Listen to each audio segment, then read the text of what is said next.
what's your overhead? How long is it going to take to develop the Chinese market? I'm not talking about putting an office in China.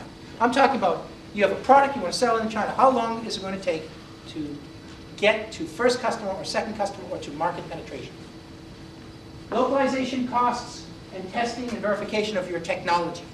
How much is it going to cost to test in China? Let's talk about branding real quick.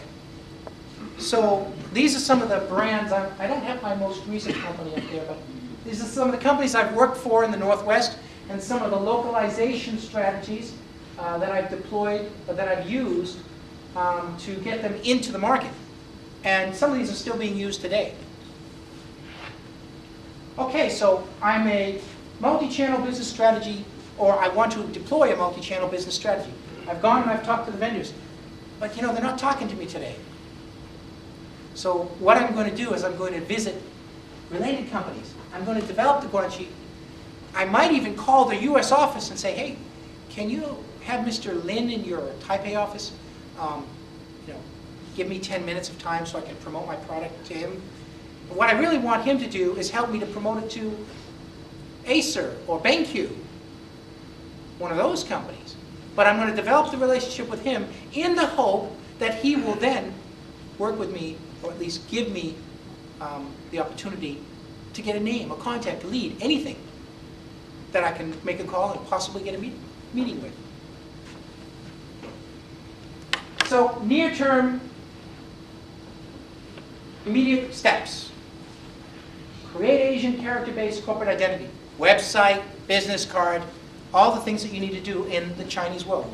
Just remember, there's something called the Chinese world. It's very different than the Western world. I myself, like these individuals here, we all straddle the Western and the Chinese world. Sometimes it's difficult to transplant both. But in any event, immediate Asian sales and support desk. You need to do that. You need to develop that. Company name, trademark registration, and of course patent registration in China. Don't even go into China if you haven't done these things. Because if you do, you're inviting trouble. You're inviting trouble. Asian trade show conference attendance, we know about that. Identification of Asian market requirements. Provide product feedback to engineers. So when you go into China, when you come back, you need to feed back all the data and the information. So there's engineers who are sitting back in the Northwest saying, what? They want this feature? Why? You have to be the bridge to translate that information back to them. Long term. Establish commissioned sales agents. The Chinese people will not do something for nothing. If there's no skin in the game for them, well, why do it? They can't afford to be entrepreneurs. There's too much opportunity in Asia. There's too much opportunity to do 2 or 3 jobs in one day. Oh yes. When you talk to your Chinese counterparts, they will usually have 2 or 3 business cards. Because they're not just doing your business. They're doing a few other types of business. Because in China, it is the Wild West. But there's opportunity in China. So why not take advantage of opportunity?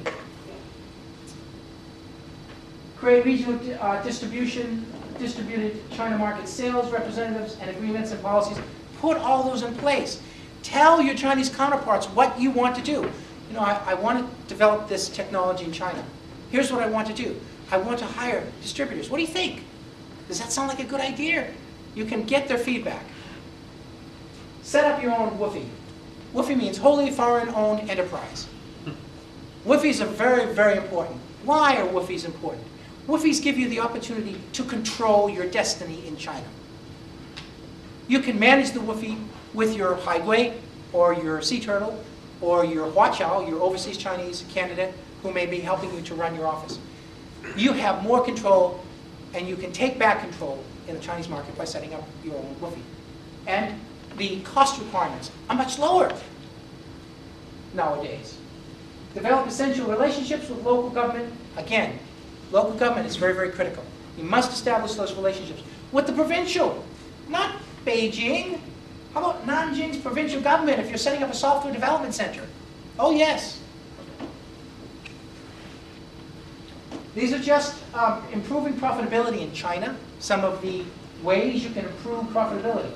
So there are 5 factors that underlie challenges, the challenge of achieving profitability. So This Western company, they've gone into China and they expected market growth, but it's slowed down. It's become slower than anticipated. And they've discovered, oh my goodness, competition is